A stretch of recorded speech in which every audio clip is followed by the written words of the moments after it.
Have you ever felt true terror? Not the fleeting kind that comes from a jump scare, but the deep creeping dread that settles in your bones? This tale begins with a protagonist, a man of the digital era. His name isn't significant, but his curiosity, that is what sets him apart. An avid internet user, he spent countless hours surfing the web. One day, the monotony of the everyday internet was broken when he stumbled upon a mysterious corner, the dark web. This was a realm he'd heard of, a place where laws of the normal world seemed to bend and twist, a marketplace for the strange and unusual, a place where curiosity could lead one down a rabbit hole of the bizarre. Amid the myriad of peculiar listings, one caught his eye, a small, unmarked box listed simply as the unusual purchase.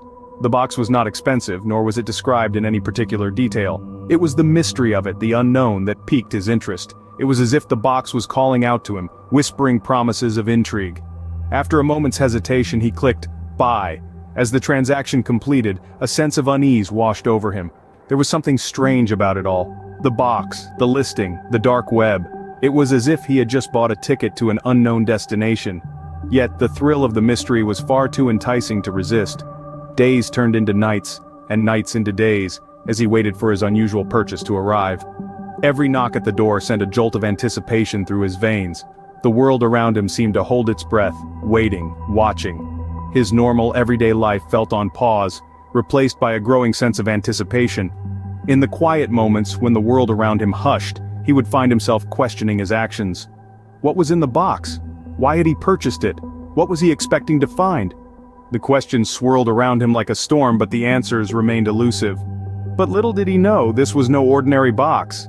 Impatient and curious, our protagonist waited for the arrival of his peculiar purchase. It wasn't just any day that you received a parcel from dead, obscure corners of that dark web. Days turned into nights, nights into days, until finally a nondescript van pulled up outside his abode. This was it, the moment he'd been waiting for. A gruff delivery man, face shrouded in shadows, handed over a box. No larger than a shoebox, yet it felt heavier than its size suggested. The box itself was an enigma. Clad in nondescript brown paper, it bore no return address, no postage marks, nothing to suggest its origin. Yet, upon closer observation, one could see strange markings, symbols that seemed to dance and flicker under the glow of the overhead lamp. They were foreign, yet eerily familiar, like a forgotten language from a time long past. Our protagonist gingerly picked up the box. An icy chill seemed to emanate from it, seeping through the layers of cardboard and wrapping, piercing through the skin, bone, and marrow. It was a cold unlike any other, an otherworldly cold that had nothing to do with the weather outside. He placed the box on his table, the strange symbols gleaming ominously under the artificial light. It was then that the sense of unease began to grow, like a seed sown deep within his subconscious. It was an unsettling feeling, a gnawing dread that something was amiss. Yet curiosity, as it often does, overpowered fear. He reached for his pocket knife, the blade glinting ominously in the dim light. The paper and cardboard yielded easily, almost eagerly, to the sharp edge. As he pulled back the flaps of the box, a gust of that same icy chill washed over him, making his hair stand on end. As he opened the box, the chill ran through his spine, but he couldn't fathom why. The contents of the box lay before him, shrouded in the shadows of that room, waiting to reveal the secrets it held within. Yet the sense of foreboding was undeniable, a silent testament to the horror that was yet to unfold. What could possibly be inside such a peculiar box? This was the question that hung heavily in the air, like the thick fog of a grim and eerie night. Our protagonist, a seemingly ordinary fellow with a perhaps not-so-ordinary curiosity, had finally come face to face with his dark web purchase. The box was nondescript, save for its weight. It was surprisingly light, almost as if it were empty. As he unsealed the box, a chill ran down his spine. His heart pounded in his chest like a drum, his palms were sweaty, his breath shallow. The anticipation was tangible, almost suffocating.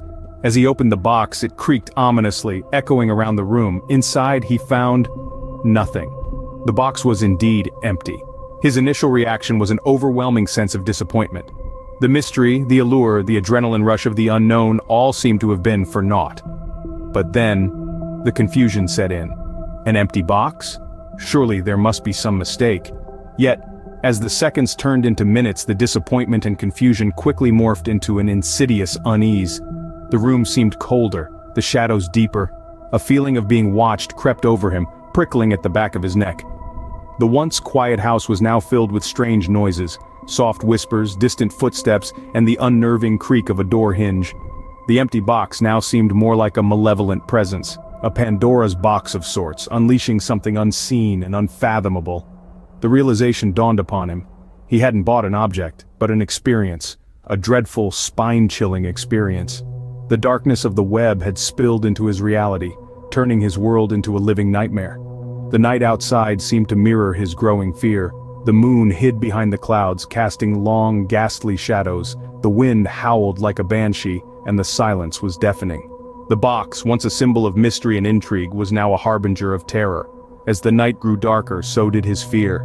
What if an empty box wasn't so empty after all? This question began to echo in our protagonist's mind as strange occurrences began to infiltrate his once peaceful home. Each night he found himself jolted awake by the faint sound of static, crackling like a distant radio station seeking connection. Yet each time he investigated, he found nothing but the chilling embrace of the silent dark. His dreams, too, were invaded by an insidious presence. Nightmares of shadowy figures and eyes gleaming in the dark plagued his sleep, leaving him fearful of the night's arrival. His home, once a sanctuary, had transformed into a playground for unseen forces. Daylight brought no respite. Objects in his house began to move on their own, defying gravity and logic. His favorite mug, previously on the kitchen counter, would appear on the living room table. Doors would swing open and close with no one in sight. A growing sense of dread filled the air as if the very walls of his home were closing in. His fear was palpable, a living thing that seemed to feed the growing darkness. The once rational man was now a prisoner to the paranoia gnawing at his sanity. And always, there was the box. An ordinary, empty box, the source of his torment. It sat innocently in the corner of his room, a silent observer to his escalating fear.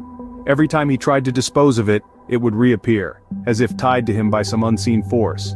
His days were consumed by the box and the haunting events it brought with it.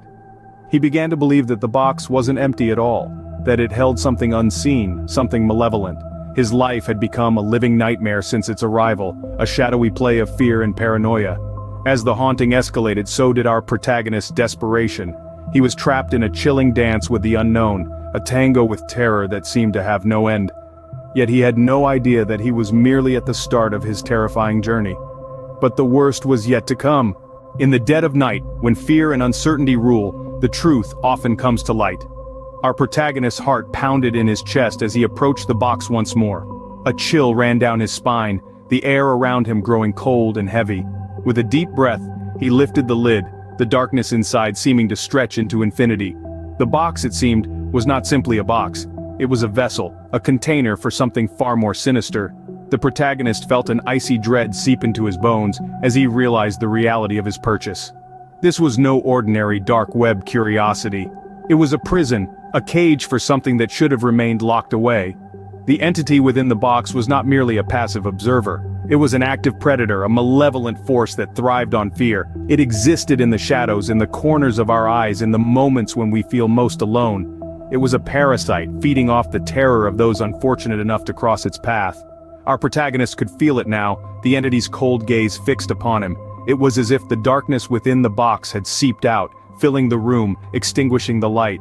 He could hear it whispering, its voice a low, guttural growl that echoed in the back of his mind. It spoke of things better left unsaid, of the darkness that lurks within us all. In that moment, our protagonist understood the true nature of his purchase. He had not simply bought a box. He had invited a nightmare into his home, a creature born of fear and shadow. The realization hit him hard, like a punch to the gut. He was not the owner of the box, he was its prey. As he stared into the abyss of the box, the abyss stared back. What will happen next? Well, that's a story for another day.